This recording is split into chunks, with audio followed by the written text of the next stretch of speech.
Parliament జరగకపోయినా ప్రధాని వివరణ ఇచ్చుకున్న ఈ మంత్రి రాజీనామా చేయకుండా ఇంకా ఈ ఉద్రిక్తతలు ఆందోళన కొనసాగించేలా వ్యవహరిస్తుంది ఎందుకు కాపాడుతున్నారు మంత్రి అనేది పాయింట్. సో మీడియా మిత్రులందరూ కూడా నమస్కారం.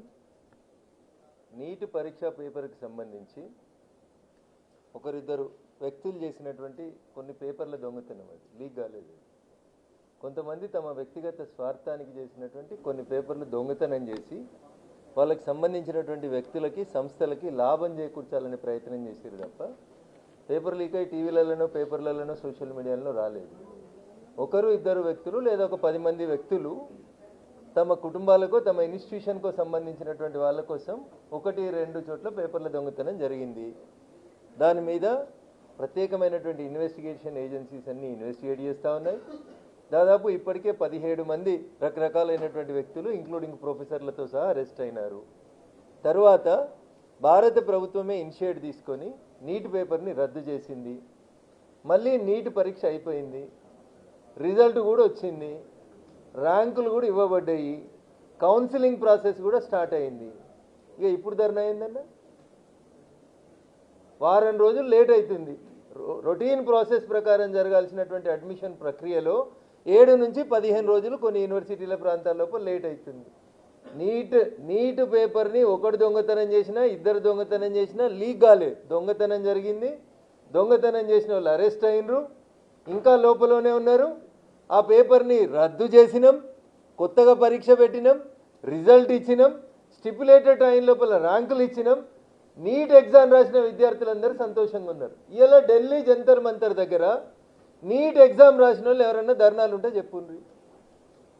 రాజు బలవంతుడైనప్పుడు, చాణక్యుడు చెప్తాడు, రాజు బలవంతుడైనప్పుడు దేశంలో వ్యవస్థలో ఉన్నటువంటి దొంగలందరూ ఒక తాటి మీదకి వస్తారు. జంతర్ మంతర్ కాడ నీట్ పరీక్ష కోసం చర్చ జరిగితే ఆర్టికల్ 370ని పునరుద్ధరిస్తారు అని ఎట్లా మాట్లాడుతున్నాడు? వాడు స్టూడెంట్ ఎట్లయితాడు? ఖలిస్తాన్ జిందాబాద్ అనేటానికి నీట్ పరీక్షకు ఏం సంబంధం ఉంది? మేము విద్యార్థుల్ని గౌరవిస్తాం, విద్యార్థులే మా శక్తి, యువతనే ఈ దేశ శక్తిని పార్లమెంటు సాక్షిగా దగ్గర నుంచి మొదలుకుంటే ప్రపంచంలో ఉన్న అన్ని వేదికల మీద భారత యువశక్తి గురించి మాట్లాడింది నరేంద్ర మోడీ గారు. 58 ఏళ్ళ యువకుల గురించి మేము మాట్లాడలేము, 58 ఏళ్ళని మేము యువకులు అనుకుంటలేము. 50 ఏళ్ళు దాటిన వాళ్ళు కూడా మేము విద్యార్థులమని వచ్చి జంతర్ మంతర్ దగ్గర ధర్నా చేస్తుర్రు. ఆర్ఎస్సీ వాళ్ళు, పీడిఎస్సీ వాళ్ళు, ఎస్ఎఫ్ఐ వాళ్ళు, ఏఎస్ఎఫ్ వాళ్ళు, ఖలిస్తాన్ తీవ్రవాదులు, ఆర్టికల్ 370 వాళ్ళు, ఉమర్ ఖలీద్ వాళ్ళు, తుకుడే గ్యాంగులు, ఈ దేశ భద్రతని వ్యతిరేకించేటోళ్ళంతా వెస్ట్ బెంగాల్లో నరేంద్ర మోడీ గారి గెలుపుని, భారతీయ జనతా పార్టీని ఆస్వాదిస్తున్నటువంటి దేశ ప్రజల మనసుని ఖరాబు చేసేందుకు మొదలుపెట్టినటువంటి కాక్రోచ్ జనతా పార్టీ ఉద్యమంలో కాక్రోచులు లేరు, విద్యార్థులు లేరు. సంఘ విద్రోహ శక్తుల్ని ఆ బ్యానర్ కిందికి తీసుకొచ్చి ఇక్కడ ధర్నా పేరిట భారత ప్రభుత్వాన్ని నరేంద్ర మోడీ నేపాల్ కర్తే హంలో, ఎవడరా నువ్వు నేపాల్ చేసేందుకు? నేపాల్కి నీటికి ఏం సంబంధం ఉంది? ఇట్లా మీ బయటలో కనబడతా ఉన్నాయి కదా నేపాల్ చేస్తామనేది. ఒక్కొక్క కానిస్టేబుల్ని కిందేసి తొక్కుతా ఉన్నారు కదా విద్యార్థులు చేసేది. వాళ్ళని విద్యార్థులు మమ్మల్ని ట్రీట్ చేయమంటారా? ఏమడుగుతా ఉన్నారు? ఎస్, నీటిలో కొన్ని దొంగతనాలు జరిగినాయి, 17 మంది జైల్లో ఉన్నారు, విచారణ జరుగుతుంది, శిక్షలు కూడా పడతాయి వాళ్ళకి, తప్పు చేసిన వాళ్ళకి. సో ఈ దేశానికి స్వతంత్రం వచ్చిన 1947 ఆగస్టు 15 నుంచి ఇప్పటిదాకా రైలు ప్రమాదాలు, విమాన ప్రమాదాలు, పేపర్ లీక్ అవుడు, గ్యాస్ లీక్ అవుడు, కట్టిన బంగ్లాలు కూలిపోవడు, ఇట్లా రకరకాలైనటువంటి సంఘటనలు 1947 నుంచి ఈ రోజు దాకా జరిగినాయన్ని బాధ్యత వహించి ఏ ప్రభుత్వంలో ఎంతమంది మంత్రులు రాజీనామా చేసిండ్రు? మేము దాన్ని పార్లమెంటు వేదికగా చర్చించేందుకు రమ్మంటున్నాం.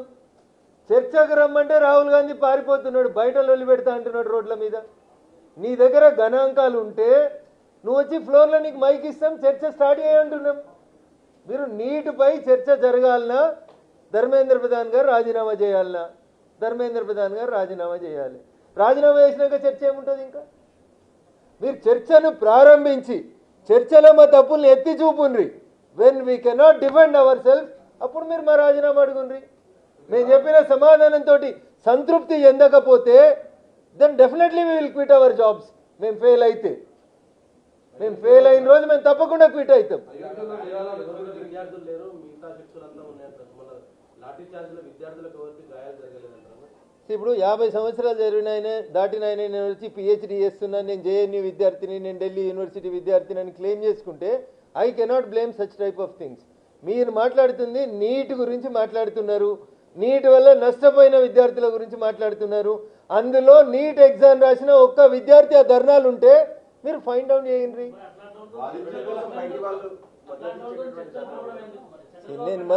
మేము మళ్ళీ చెప్తా ఉన్నాం, మా మీద తెల్ల బట్టలు వేసుకున్నామని చెప్పి మీరు బురద జల్లుతుంటే, బురద జల్లుతున్నటువంటి వ్యక్తుల్ని వచ్చి నీ దగ్గర ఉన్న నీట్ ఏంది, నీ ప్రశ్న ఏంది, చర్చ జరిపేందుకు రమ్మంటున్నాం తప్ప మేము తప్పు చేసినామని ఎక్కడ చెప్తలేదు. తప్పు చేసిన వాళ్ళని మేము ఏ రోజు క్షమించలేదు. నరేంద్ర మోడీ గారి నాయకత్వంలో వారి స్లోగన్ ఒకటే, మై నై కావుంగా కిసీకు భీ నై కానేదేంగా. ఇంతకంటే గొప్పగా ఏం చెప్తారు? ఇంకా ఏమంటారు? మీరు వాడుతున్న పదాల పట్ల మేము అభ్యంతరం వ్యక్తం చేస్తా ఉన్నాం. పేపర్ లీక్ వేరు. లీక్ అంటే కాశ్మీర్ నుంచి కన్యాకుమారి దాకా అందరికీ దొరకాలి పేపర్ దొరికింది ఎవడో ఒకటి దొంగతనం చేసి ఒక ఇన్స్టిట్యూట్ వాళ్ళకి ఇచ్చుకున్నాడు, అది దొంగతనం అంటారు.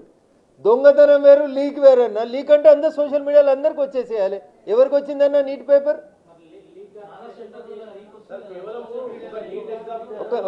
ఒకరి తర్వాత ఒకరు అడుగురు. I'm ready to face everybody. దొంగతనం జరిగింది కాబట్టి రద్దు చేసినాము అంటున్నాము. కొద్దిమంది ఆ దొంగతనం వల్ల వినాలి ఒక్క నిమిషం. దొంగతనం వల్ల ఒక ఇన్స్టిట్యూట్కి సంబంధించిన వాళ్ళు, ఒక ప్రొఫెసర్కి సంబంధించిన వాళ్ళు కొద్దిమందికి బెనిఫిట్ అయింది కాబట్టి, మిగతా విద్యార్థులకి నష్టం జరుగుతుంది కాబట్టి దాన్ని ఆ దొంగతనాన్ని అరికట్టాలనే ఉద్దేశం కొద్దీ లీక్కి దొంగతనానికి మధ్యన తేడా గమనించమనేది నేను మీకు చేస్తున్న అప్పీల్.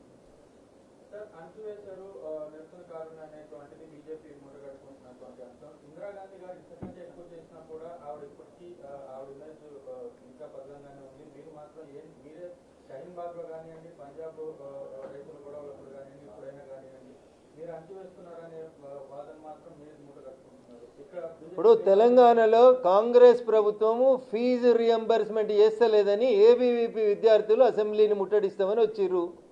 ఒక్కసారి మన మీడియా మిత్రులను అడిగి హైదరాబాద్ విజువల్స్ తీసుకోండి. ఏంది ముద్దు పెట్టుకొని ఎత్తుకుపోతారా అన్న? అసెంబ్లీ గేట్లు దుంకుతామని వచ్చిన విద్యార్థుల పట్ల పోలీసులు ఎట్లా ప్రవర్తించారో ఒక్కసారి తెలుగు మీడియా ఛానల్స్ అన్ని వెనుకకు పోయి చూడండి.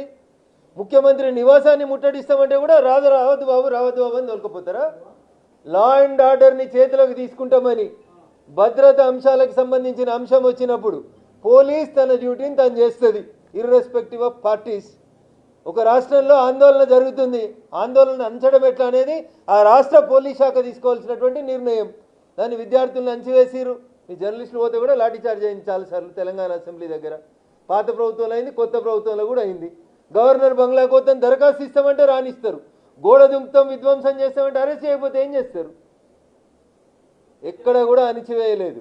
పోలీసు వాళ్ళని కొట్టినప్పుడు, పోలీసు వాహనాలని ధ్వంసం చేసినప్పుడు, మీడియా మిత్రుల్ని వెంటబడి కార్లలో కూర్చుంటే కార్లను పగలగొట్టి కొట్టినప్పుడు తప్పనిసరి పరిస్థితుల్లో మమ్మల్ని అందరినీ కాపాడాల్సిన బాధ్యత పోలీసు వాళ్ళ మీద ఉంటుంది. కాబట్టి వాళ్ళ డ్యూటీ వాళ్ళు చేసిర్రు తప్ప వ్యక్తిగతంగా ఎవరిని హింసించాలని కొట్టాలనేది భారత ప్రభుత్వం కానీ భారత పోలీసుల ఉద్దేశం కానీ కాదు.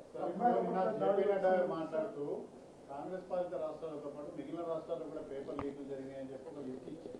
మరి ఆ పేపర్ లీకులు జరిగినప్పుడు బీజేపీ ఏం చేసింది? మరి ఎప్పుడు పేపర్ లీక్ జరిగినా పాలకపక్షం చేసినటువంటి తప్పుని అప్పుడు ఉన్నటువంటి ప్రతిపక్షం ఎండగడుతుంది.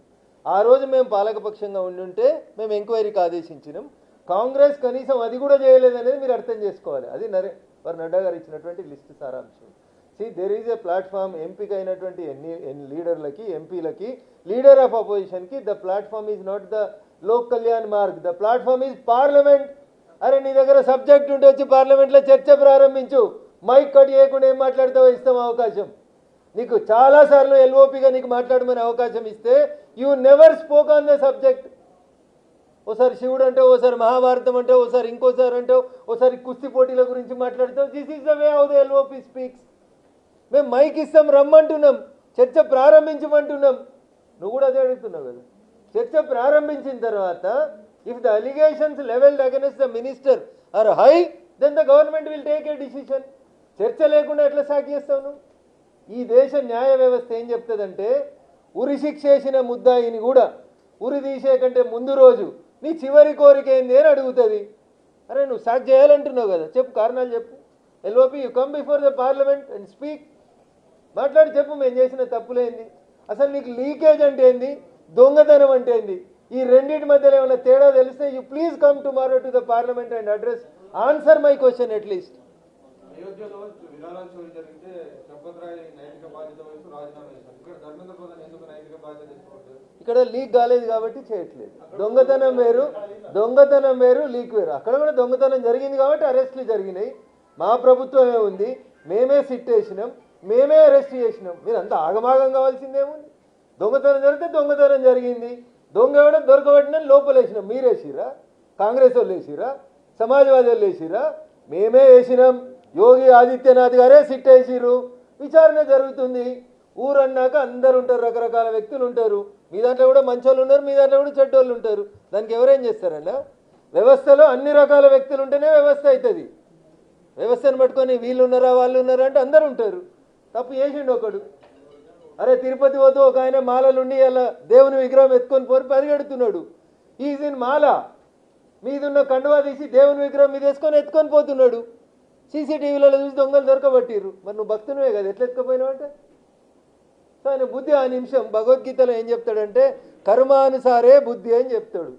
అట్లుంది కర్మ వాళ్ళది. కాంగ్రెస్ పార్టీ కర్మ కాక్రోచ్ జనతా పార్టీ వెనకాల నడవాల్సిన కర్మ ఉన్నది కాబట్టి, వాళ్ళతోటి ఏం అయితలేదు కాబట్టి, కాక్రోచ్ జనతా పార్టీ వాళ్ళు చేస్తున్న ఉద్యమంలో పేరు వాళ్ళకి ఏడొస్తుందో, ఢిల్లీలో ఆమ్ ఆద్మీ పార్టీ వచ్చినట్టు ఇంకో పార్టీ ఏడొస్తుందో అని భయపట్టి ఆ ఉద్యమాన్ని హైజాక్ చేసేందుకు ఈయన పోయి రోడ్ల మీద దొరుకుతున్నాడు.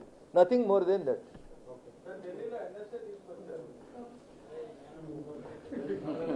Thank you. Every 3 months ఒకసారి రెన్యువల్ అవుతుంది.